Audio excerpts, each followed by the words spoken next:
Umra safariga borishda niyat qilayotgan do'stlarimiz uchun juda katta yangiligimiz bor. Ya'ni haj safaridan keyingi umra safarilar narxlari e'lon qilindi va sanalarning reyslari chiqdi do'stlar. Hozir sizlarga shu haqida qisqacha ma'lumot berib o'tib ketamiz. Video boshlashdan oldin bir dona like bosib qo'yinglar. Kanalimizda mehmon bo'lsanglar, albatta podpiska tugmasini ham bosib qo'yishni esdan chiqarmanglar do'stlar. Inshaalloh haj mavsumidan keyingi birinchi umra safarlarini inshaalloh bizni firma qo'yapti. Ya'ni litsenziyalangan firma, shuni inobatga olib qo'yinglar. Litsenziyasi yo'q ekan degan hop gumon sizlarda savollar tug'ilmasin. Bizning firmada litsenziya bor. Reyslarimiz Farg'onadan ham, undan tashqari Toshkent shahridan ham reyslarimiz mavjud do'stlar. Ya'ni vodiydan uchamiz deyotgan do'stlarimizga Farg'ona Jidda va Farg'ona Madina reyslarimiz, Toshkent shahridan uchamiz deyotgan do'stlarimizga Toshkent Jidda va Toshkent Madina reyslarimiz mavjud do'stlar. Ya'ni qo'shni Tojikistonda bo'lasizmi, qo'shni Rossiya Federatsiyasida ishlab Rossiya fuqarosini olgan bo'lasizmi, qo'shni Qirg'izistondan bo'lasizmi, bemalol aloqaga chiqsalaring bo'ladi do'stlar. Narxlari atiga $1200, 14 kunlik umra safari, ya'ni 3 kun Madina Munavvarada bo'lasizlar, 11 kun Makka Mukarramada bo'lasizlar do'stlar. Xo'p, Makka Mukarramada gasisamiz 1-1,5 kilometr, uzoq bo'lib qolsa 2 kilometr oralig'ida bo'ladi do'stlar.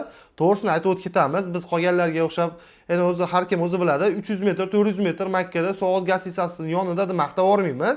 Standart paket, ya'ni 24 soat avtobus xizmatlarimiz bor, ya'ni Gastisan pastga tushirgan bo'lsangiz avtobuslarimiz bor. Bemalol avtobuslarimizga o'tirib, haramga chiqib ibodat qilib kelsalar ham bo'laveradi do'stlar. Haramdan yana chiqib avtobusimizga kelsalar ham bemalol Gastisaga olib kelib qo'yadi do'stlar.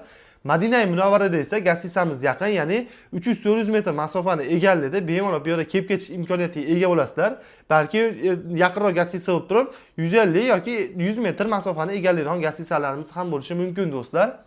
Inshaalloh sifatlarimiz juda chiroyli. Reyslarimiz Farg'ona, undan tashqari Toshkent shahridan ham uchib turibdi.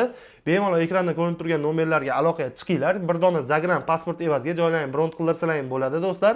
Reyslarimiz 20-iyundan boshlaydi. 20-iyun, iyul, undan tashqari avgust, sentyabr, oktyabr, noyabr, dekabr.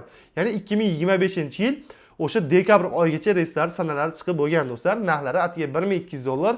Ekranda ko'rinib turgan nomerlarga aloqaga chiqib bemalol savollarga javob olishlaring mumkin. Yoki bir dona Zagram pasportlarini tashlab, joylaring bron qildirib qo'ysalaring maqsadga muvofiq bo'ladi. Chunki hozirda litsenziyalangan firmalar ish faoliyatini olib boradi. Bundan keyin qattiq bo'lyapti tizim. Ya'ni haj mavsumidan keyingi litsenziyasi yo'q firmalar umra safariga endi jo'nata olmaydi. Chunki o'sha Ramazon oyida ko'pchilik kuzatdi, o'zi bildi, qanaqa holatlar bo'ldi. O'zbekistonda yurtdoshlarimiz yana Saudiya Arabistonda sarson bo'lib qolishdi, qolib ketib qolishdi, gassisadan chiqib ketib qolishdi, chiqarib yuborishdi, oziq-ovqat berishmadi va undan tashqari obratga biletlarni yozib berishmadi. Shunaqa muammolar bizda bo'lmaydi. Ya'ni litsenziyalangan firmada unaqa muammolar bo'lmaydi. Bemalol ekranda ko'rinib turgan nomerlarga aloqaga chiqinglar do'stlar. Xo'p, ishonarsiz firmalarga, yana fake firmalarga pasportlarni berib yozdirib qo'ymanglar, ya'ni pullar to'lab qo'ymanglar do'stlar. Shuni inobatga olinglar. Bizni firmadan borsangiz ham, bizdan boshqa firmada borsangiz ham litsenziyasini so'rab olinglar, chunki litsenziya sizlar uchun kerakli narsa. Ya'ni inshaalloh hech qanday muammo bo'lmaydi. Muammo bo'lgan taqdirda ham o'sha litsenziya qo'yilgan, ya'ni limitli puldan davlat o'z hisobidan, ya'ni o'sha limitga qo'yilgan puldan O'zbekiston yana sizlarda qayta orqali Saudiyadan O'zbekistonga olib kelib qo'yadi do'stlar. Shuning uchun litsenziyalangan firmadan borishni sizlarga tavsiya qilamiz do'stlar. Inshaalloh bundan keyingi videolarda ko'rishguncha o'zlaringiz ehtiyot qilinglar. Videoda yaqin do'stlarga tashab qo'yinglar. Bemalol nomerlarga aloqaga chiqib, joylarini bron qildirib qo'yinglar. Ya'ni iyunni, iyulni, avgust, sentyabr oyiga borishni niyat qilib turgan do'stlarimiz uchun video manfaatli bo'ldi degan umiddamiz. Bundan keyingi videolarda ko'rishguncha o'zlaringiz ehtiyot qilinglar do'stlar. Sog' bo'linglar, salomat bo'linglar.